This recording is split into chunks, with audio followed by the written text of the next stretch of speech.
തുടരും. ഇപ്പോൾ രാജു പി നായർ കോൺഗ്രസ് നേതാവ് കൂടി നമ്മോടൊപ്പം ചേരുകയാണ്. ശ്രീ രാജു പി നായർ, ഇപ്പോൾ അയ്യപ്പ സംഗമവുമായി ബന്ധപ്പെട്ട് സ്പെഷ്യൽ കമ്മീഷണർ റിപ്പോർട്ടാണ് പുറത്തു വന്നിരിക്കുന്നത്. അതിൽ സൂചിപ്പിക്കുന്നത് ഇപ്രകാരമാണ്: ടെൻഡർ നടപടികളില്ലാതെ പന്തൽ നിർമ്മാണം ഉൾപ്പെടെ നടത്തിയൊപ്പം പണം തിരിച്ചേൽപ്പിച്ചു എന്ന് പറയുന്നു. അത് കിട്ടിയില്ല എന്ന് ഈ റിപ്പോർട്ടിൽ പറയുന്നു. അങ്ങനെ സർവത്ര എന്തൊക്കെയോ ഈ റിപ്പോർട്ടിൽ സംഭവിച്ചു, അല്ലെങ്കിൽ ആഗോള അയ്യപ്പ സംഭവത്തിൽ എന്തൊക്കെയോ ചിലത് സംഭവിച്ചിട്ടുണ്ടോ എന്ന് സ്ഥിരീകരിക്കുന്ന തരത്തിലുള്ള റിപ്പോർട്ടാണ് പുറത്തു വന്നിരിക്കുന്നത്. എങ്ങനെയാണ് കോൺഗ്രസ് ഇതിനെ നോക്കിക്കാണുന്നത്, ശ്രീ രാജു പി നായർ?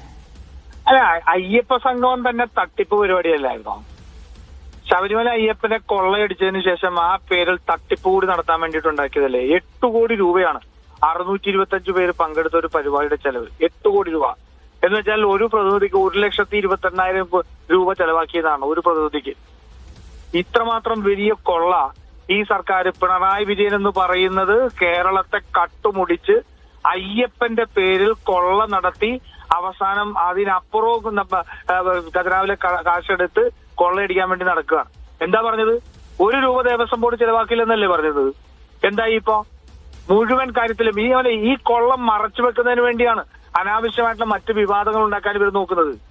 അയ്യപ്പന്റെ പേരും പറഞ്ഞ് നടത്തിയ കൊള്ള, അതിന്റെ തിരിച്ചടിയെ കിട്ടിക്കൊണ്ടിരിക്കുന്നത്. ഈ അയ്യപ്പ സംഗമം എല്ലാം നടത്തിയതിനു ശേഷം കഴിഞ്ഞ തെരഞ്ഞെടുപ്പിൽ 200ഓളം മേലെ പഞ്ചായത്തുകൾ കയ്യിൽ നിന്ന് പോയില്ലേ? ജനം ഇന്ന് നേരിട്ട് കാണാൻ പറ്റുമോ? ഇന്ന് ഗോവിന്ദന്റെ യാത്ര നടത്തുമ്പോ ജനം തിരിഞ്ഞാണ് യാത്ര നടക്കുന്നത്. അത്രത്തിൽ മാത്രം ജനം വെറുത്ത ഒരു സർക്കാരായിട്ട് മാറിയത് ഈ അഴിമതിയുടെ പേരിലാണ്. അയ്യപ്പ സംഗമത്തിൽ നടന്നിട്ടുള്ള ഗുരുതരമായ ക്രമക്കേടുകളാണ്. കോടതിക്ക് കൊടുത്തിരുന്ന ഉറപ്പുകൾ പോലും ലംഘിക്കപ്പെട്ടു. ദേവസ്വം ബോർഡിൽ നിന്ന് പണമെടുത്തു. 8 കോടി രൂപയ്ക്ക് ഇവർ എന്താണ് ചെയ്തത്? 650ഓളം പേര് പങ്കെടുക്കുന്ന ഒരു പരിപാടിക്ക് 8 കോടി രൂപ എങ്ങനെ ചെലവാകുന്നത്? നമ്മളൊക്കെ പരിപാടികൾ നടത്തുന്നല്ലേ? അപ്പൊ ഇതിന്റെ എല്ലാം പറമ്പിൽ ഈ കടകാലിയാക്കൽ യജ്ഞം എന്ന് പറയുന്ന പോലെ ഇത് തീരുന്നതിന് മുമ്പായിട്ട് കേരളത്തെ കാലിയാക്കൽ യജ്ഞം നടത്തിക്കൊണ്ടിരിക്കുകയാണ്. നഗ്നമായ അഴിമതിയാണ് നടക്കുന്നത്. അത് കോടതി മുമ്പ് SIT തന്നെ ഇപ്പൊ കൊണ്ടുവന്നല്ലോ പുറത്ത്.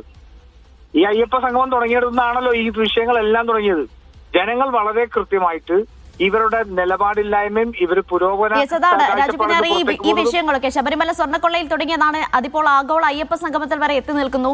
ഈ വിഷയങ്ങൾ എങ്ങനെയായിരിക്കും തെരഞ്ഞെടുപ്പിൽ പ്രതിപാദിക്കുക? സർക്കിളാണ്. അയ്യപ്പ സംഗമം തുടങ്ങിയപ്പോൾ മുതലാണ് ഈ ഉണ്ണികൃഷ്ണൻ പോറ്റി കട്ടെടുത്തു കൊണ്ടുപോയ പീഠം കണ്ടുപിടിച്ചത് ഇല്ലേ?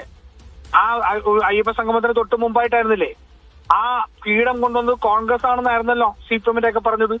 അവസാനം എന്തായി? ഇപ്പോ അതിന്റെ പേരിൽ മുഴുവൻ ഇന്നിപ്പോ CPM-കാരല്ലേ ജയിലിൽ കിടക്കുന്നത്? 2019 ഉണ്ണികൃഷ്ണൻ പോറ്റിക്ക് കൊടുത്ത സഹായങ്ങളുടെ പേരിൽ ഇന്ന് 10ഓളം CPM പ്രവർത്തകർ ഇപ്പോ ജയിലിലായിരുന്നില്ലേ? ഓരോരുത്തർ ഇറങ്ങി. എന്നിട്ട് ഇപ്പൊ എന്താ അവസ്ഥ? 6 മാസം SIT അന്വേഷിച്ചു കഴിയുമ്പോ തൊണ്ടി പോലും ഇല്ല. എന്താണ് ക്രൈം എന്ന് പോലും പറയാൻ പറ്റാത്ത അവസ്ഥയിൽ പിണറായി വിജയൻ ഈ കേസിനെ കൊന്നു. അയ്യപ്പന്റെ മുതൽ കട്ടെടുത്ത കേസ് തകർത്ത് തരിപ്പണമാക്കിയെന്നുള്ളതാണ്.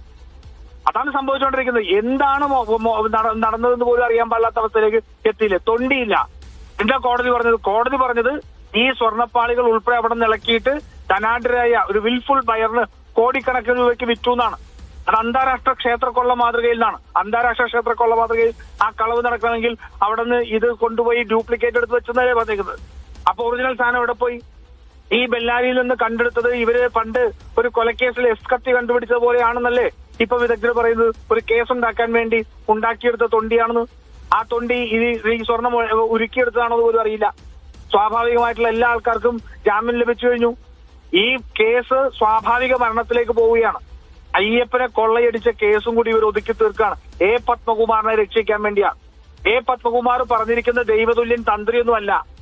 പത്മകുമാർ പറഞ്ഞിരിക്കുന്ന ദൈവതുല്യൻ ഇപ്പൊ കുറച്ചു ദിവസം മുമ്പ് CPM കുറച്ച് ആൾക്കാർ ഒരാൾ പറഞ്ഞല്ലോ പിണറായി വിജയനാണ് ദൈവം എന്ന്.